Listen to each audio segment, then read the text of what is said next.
where you're supposed to feel safe is the same place where you feel afraid. Ang school ay hindi lamang lugar para matuto. Dito tayo bumubuo ng pangarap, friendship at magandang kinabukasan. Ngunit sa kasalukuyan, maraming mag-aaral ang nakaranas ng school violence tulad ng bullying, cyberbullying, verbal abuse, physical violence at diskriminasyon. Hindi lang ito simpleng problema sa paaralan, kundi isa itong social issue na nakaapekto sa confidence, mental health, pag-aaral at kinabukasan ng mga kabataan. So paano nga ba nagsimula ang problemang ito? At ano ang may tuturo sa atin ng history? Mula pa noong unang panahon, mahalaga ng edukasyon para sa pagbubuo ng pamamayang Pilipino. Pero habang umuunlad ang sistema ng edukasyon, lumilitaw sa tuloy pa rin iiral ang iba't ibang anyo ng school violence sa loob ng paaralan. Noong mga nakaraang dekada, madalas na hindi napapansin ang bullying dahil itinuturing lamang itong normal na biruan. Pero habang nalilipas ang panahon, mas na-realize na alipunan ng school violence ay may seryosong epekto sa kalusugang pagkaisipan, academic performance, at overall well-being ng isang estudyante. Dahil dito, ipinatupad ang Republic Act 10627 o Anti-Bullying Act of 2013 upang protektahan ang lahat ng mga mag-aaral laban sa anumang uri ng bullying sa paaralan. So, ano nga ba ang school violence? Ang school violence ay tumutukoy sa anumang kilos na nagdudulot ng pisikal, emosyonal, o psikolikal na pananakit sa loob o kaugnay ng paaralan. Kabilang sa mga limbawa nito ang physical bullying, verbal bullying, social exclusion, cyberbullying, at sexual harassment.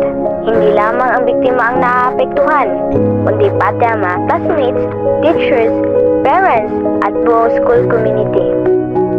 Ang school violence ay maaaring magdulot ng pagkawala ng kumpiyansa sa sarili,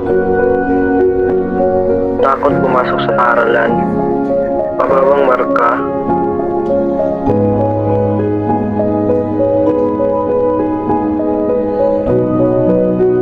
anxiety at depression, paglayo sa mga kaibigan. Kapag hindi ito maagapan, maaari itong makaepekto sa future at overall na well-being ng isang kabataan.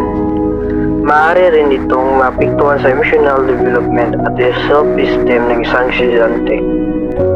Ngunit kung sama-sama ang paaralan, pamilya at komunidad, maaari itong maiwasan. Noon, bullying usually happened inside classrooms or school grounds.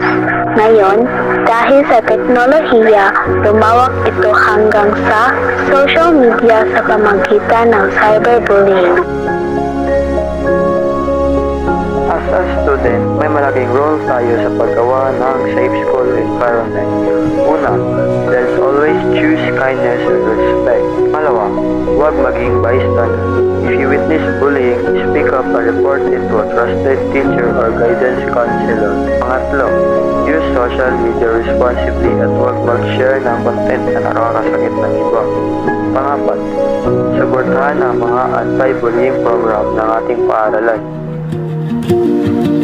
Sa kabuuan, school violence is not just a student's problem.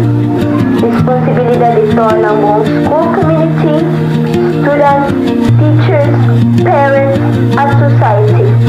Itinuturo sa atin ng kasaysayan na ang paggalang, pagkakaisa at malasakit ang pundasyon ng isang ligtas at maunlad na lipunan.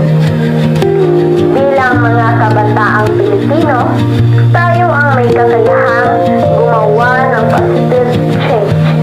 Together, let's build a school community where everyone feels safe, respected, and valued. Tandaan, ang tunay na lakas ay hindi nasusukat sa pananakit ng kapwa, kundi sa paggalang, kabutihan, at tapang na ipagtanggol